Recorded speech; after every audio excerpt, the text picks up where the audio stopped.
ഒരുപാട് മക്കൾ വന്നിട്ടുണ്ട്. സുബ്ഹാനല്ലാഹ്. അങ്ങനെ ഞാൻ പറഞ്ഞു 10 യതീം കുടുംബത്തെ ഞാൻ ഏറ്റെടുക്കുന്നുണ്ട്. ഉമ്മമാരെ കേൾക്കണേ, വാപ്പമാരെ കേൾക്കണം, വാപ്പമാരെ കേൾക്കണം. സുബ്ഹാനല്ലാഹ്.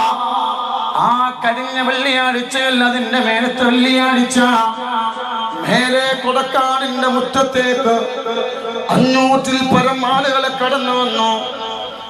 ഞാൻ എഴുന്നേറ്റ് നിന്ന് ഞാൻ പ്രസംഗം തുടങ്ങി. ഞാൻ പറഞ്ഞു 10 യതീം മക്കളെ ഞാൻ ഏറ്റെടുക്കുന്നുണ്ട്. അതിന്റെ മുന്നേ കുറെ യതീം മക്കളെ നോക്കുന്നുണ്ട്. പക്ഷെ ഈ പൈസ എന്ത് ചെയ്യാൻ? ഓല് തന്ന പൈസയല്ലേ, 11 ലാഭം കിട്ടിയാൽ നമുക്ക് കൊടുക്കാനിട്ട് കൂടെ ഒരു 10 യതീം മക്കളെയും ഏറ്റെടുക്കാൻ തീരുമാനിച്ചത്. അങ്ങനെ ഞാൻ അവിടുന്ന് എഴുന്നേറ്റ് പ്രസംഗം തുടങ്ങി. ഞാൻ പ്രസംഗം തുടങ്ങിയപ്പോ ഞാൻ അവരോട് പറഞ്ഞു, ആരൊക്കെയാണ് യതീം കുടുംബങ്ങളെ വന്നിട്ടെന്ന് ചോദിച്ചു. സുബ്ഹാനല്ലാഹ്. 7 മാസം പ്രായമായ ഇദ്ദ കഴിയാത്ത പെൺകുട്ടികളാണ്. 29 വയസ്സ്, 30 വയസ്സ്, 28 വയസ്സ്. സുബ്ഹാനല്ലാഹ്. എഴുന്നേറ്റ് നിന്നിട്ട് പറയാണ്, എന്നെ ഏറ്റെടുക്കണേ, എന്റെ മക്കളെ ഏറ്റെടുക്കണേ.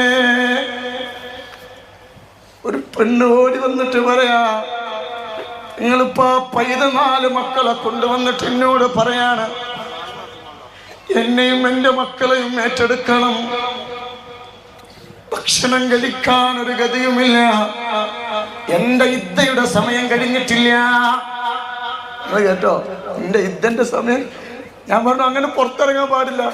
ഇല്ല തങ്ങളെ, എന്താ ചെയ്യാ? എന്തെങ്കിലും കിട്ടിയാല് എന്റെ മക്കൾക്ക് കൊടുക്കാലോ എന്ന് വിചാരിച്ചിട്ടാണ് ഇദ്ദ കഴിയാതെ ഞാൻ ഇങ്ങോട്ട് വന്നത്. അങ്ങനത്തെ ഒരു അവസ്ഥ നമുക്ക് തരാതിരിക്കട്ടെ. 7 മാസം പ്രായമുള്ള കുട്ടിനൊക്കത്തി വെച്ചിട്ട് വന്നിട്ട് പറയാ, ഇന്നെ മക്കൾ, ഇന്നെ ഏറ്റെടുക്കണ്ട, മക്കളെ ഏറ്റെടുക്കണ്ട. അല്ലാഹു കാക്കട്ടെ. അങ്ങനെ ഞാൻ എന്ത് കാട്ടിയാലോ, ഞാൻ ഓരോരുത്തരെ വിളിച്ചു. ഞാൻ ചോദിച്ചു, എൻ്റെ ഭർത്താവ് എങ്ങനെ മരിച്ചത്? ഒരു പെണ്ണ് പറയാ, വൈകുന്നേരം എൻ്റെ സാധനങ്ങൾ വേണ്ടേ, ഇന്ന് അരി സാധനം വാങ്ങിക്കോളി, കുട്ടികൾക്ക് മുട്ടായി വാങ്ങിക്കോന്ന് പറഞ്ഞിട്ട് പോയതാ. വാർപ്പിന്റെ മേലെന്ന് വീണ് മരിച്ചു. അല്ലാഹു കാക്കട്ടെ. വേറൊരു സഹോദരൻ ചോദിച്ചു, നിന്റെ മക്കൾ എങ്ങനെ? അവരെ കൂട്ടുകാർ തല്ലിക്കൊന്നു. വേറെ ആളോട് ചോദിച്ചു, എങ്ങനെ? ബൈക്ക് ആക്സിഡന്റിൽ മരിച്ചു. ഞാൻ പറഞ്ഞു, കേസ് നടത്തിയ പൈസ കിട്ടൂലെന്ന്, ലൈസൻസ് ഇല്ല. അങ്ങനെ ഞാൻ ഓരോരുത്തരെയും ഞാൻ എന്താക്കി, ഓരോരുത്തരെ എഴുതിയെടുത്തു. സുബ്ഹാനല്ലാഹ്. 22 കുടുംബം എങ്ങനെ നറുക്കിടുക? എങ്ങനെ നറുക്കിടും? 22 കുടുംബവും. അതിലൊരു പെണ്ണിനോട് പറയാം, എൻ്റെ മാപ്പിളം മരിച്ചിട്ട് 7 മാസമായിട്ടോ, ഞാൻ എൻ്റെ കുട്ടികൾക്ക് പെരുന്നാൾക്ക് ഡ്രസ്സ് വാങ്ങാൻ പൈസ ഇല്ല, അപ്പൊ സക്കാത്ത് പൈസ കൊടുക്കുമല്ലോ. ഒരു മുതലാളിയോട് പറഞ്ഞിട്ട് എൻ്റെ കുട്ടിക്ക് സക്കാത്തിന് തന്നപ്പോൾ എൻ്റെ കുട്ടിക്ക് ഡ്രസ്സ് എടുക്കാൻ തരുവച്ചപ്പോൾ എൻ്റെ നമ്പർ കൊണ്ടാണ്. അല്ലാഹു കാക്കട്ടെ. ഒരാളെ മുന്നിലും ഇസ്സത്ത് പണയം വെക്കേണ്ട ഒരു അവസ്ഥ തരാതെക്കട്ടെ.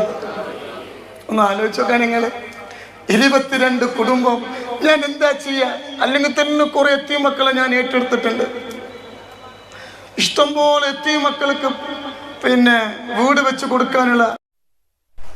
അല്ലാഹുവില്ലാത്ത പരീക്ഷണമാണ്, ചെറിയ പരീക്ഷണമല്ല അല്ലാഹു തന്നത്. അല്ലാഹു തന്നത് ചെറിയ പരീക്ഷണമല്ല.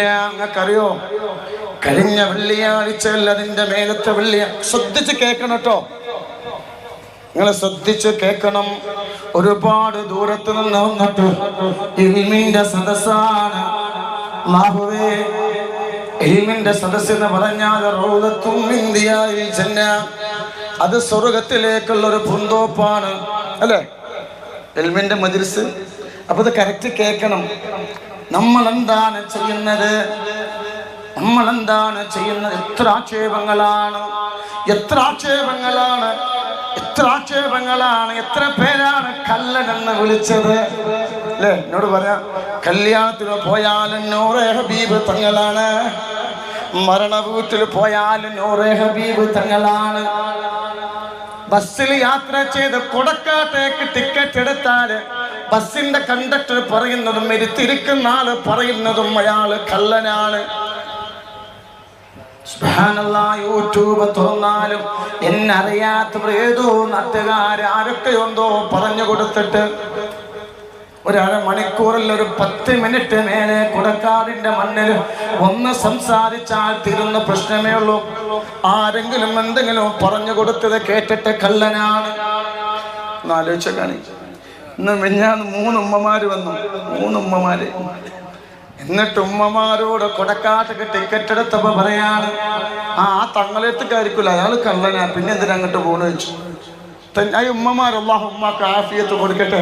ഉമ്മ പറഞ്ഞ കുട്ടി കള്ളനാണെങ്കിൽ അയാൾ ചെല്ലുന്ന സ്വലാത്തിന് എന്തെങ്കിലും അഭിപ്രായം ചോദിച്ചു. അപ്പൊ ഒന്നും കൊണ്ടില്ല. അപ്പൊ ഒന്നും അന്ന് ടിക്കറ്റ് ഇരുന്നാലോ, 3 ടിക്കറ്റ് മേലെ പോയാ. നിങ്ങളൊന്ന് ആലോചിച്ചു, നിങ്ങളെ കുട്ടിന്റെ അവസ്ഥ. മിനിഞ്ഞാന്ന് ദിവസം 2 വെള്ളിയാഴ്ച ഞാനൊരു എത്തിയുമായി വളർന്നവനാ.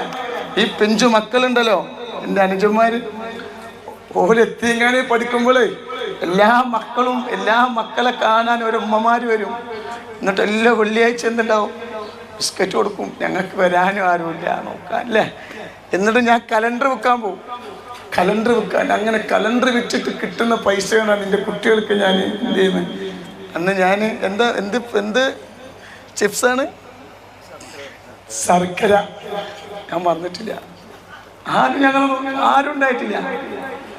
അല്ലാഹു ഓലൊക്കെ സന്തോഷം അല്ലാഹു കൊടുക്കട്ടെ. എൻ്റെ അനിയന്മാരൊക്കെ ഒരുപാട് എല്ലാ മാസം റമദാനിന് എത്തിങ്ങാനയില് പിന്നെ കൂട്ടും. ഒരു മാസം എല്ലാവർക്കും പോകാം. പക്ഷെ ഞങ്ങൾ എന്ത് ചെയ്യും, ഞങ്ങളെ കൊണ്ടുപോകാൻ ആരുമില്ല. ഞങ്ങളെ ഇച്ചങ്ങാലുണ്ടാകാൻ ആരും ഞങ്ങൾ അത്ര കഷ്ടപ്പെട്ടിട്ടുണ്ട്. ഒരു മുട്ടായി മറ്റുള്ള ഉമ്മമാർ കൊടുന്നിട്ട് ഓരോ മക്കൾ കൊടുക്കുമ്പോൾ ഞങ്ങൾ കരഞ്ഞിട്ട് ഓർക്കറിയില്ലല്ലോ. ദാരിദ്ര്യം കൊണ്ട് ഉമ്മാനെ വേറെ കെട്ടിച്ചു, പാപ്പ മരിച്ചു, ആരും നോക്കണ്ടായിട്ടില്ല, ആരും ഉണ്ടായിട്ടില്ല. അങ്ങനെയൊക്കെ കഷ്ടപ്പെട്ടു വന്നതാ. ഞാൻ പറഞ്ഞില്ലേ, ഒരു വീട്ടില് അങ്ങനെ ഞാനിങ്ങനെ പോവുക, ചെറുപ്പത്തിൽ കുട്ടി അങ്ങനെ ഒരു വീട്ടിൽ, വാർപ്പിട്ട വീട്ടിൽ മക്കൾ കളിക്കുന്നുണ്ട്. കുറേ കുട്ടികൾ നല്ല മിഠായിന്നുണ്ട്. ഞാൻ ഇങ്ങനെ വിചാരിച്ചു കുറച്ചുകൂടെ കുട്ടികൾ നിലത്തിട്ടുണ്ടെങ്കിൽ അത് പെറുക്കി തിന്നായിരുന്നു. അങ്ങനെയൊക്കെ കഷ്ടപ്പെട്ട് വളർന്നതാ. അത്തരം എൻ്റെ അനുജന്മാരൊക്കെ ഒരുപാട് കഷ്ടപ്പെട്ടിട്ടുണ്ട്. തങ്ങളും പുസ്തകങ്ങളും സായുധങ്ങളൊക്കെ ആരും ഞങ്ങൾ നോക്കാണ്ടായിട്ടില്ല, ആരും ഉണ്ടായിട്ടില്ല. അല്ലാഹു ഞങ്ങൾ സന്തോഷത്തിലാണ്. ഇപ്പൊ ഞങ്ങൾ വലിയ സന്തോഷത്തിലാണ്, ആരും നോക്കാണ്ടായിട്ടില്ല. റമദാൻ മാസമൊക്കെ ഞങ്ങൾ ഒരുമിച്ചിരുന്ന് കരയും. ആരും കൊണ്ടുപോയല്ലോ, ആരെ കൊണ്ടുപോകും. അങ്ങനെ ഞാൻ യത്തീംഖാനയിൽ നിന്ന് കലണ്ടർ വിൽക്കാൻ പോകും.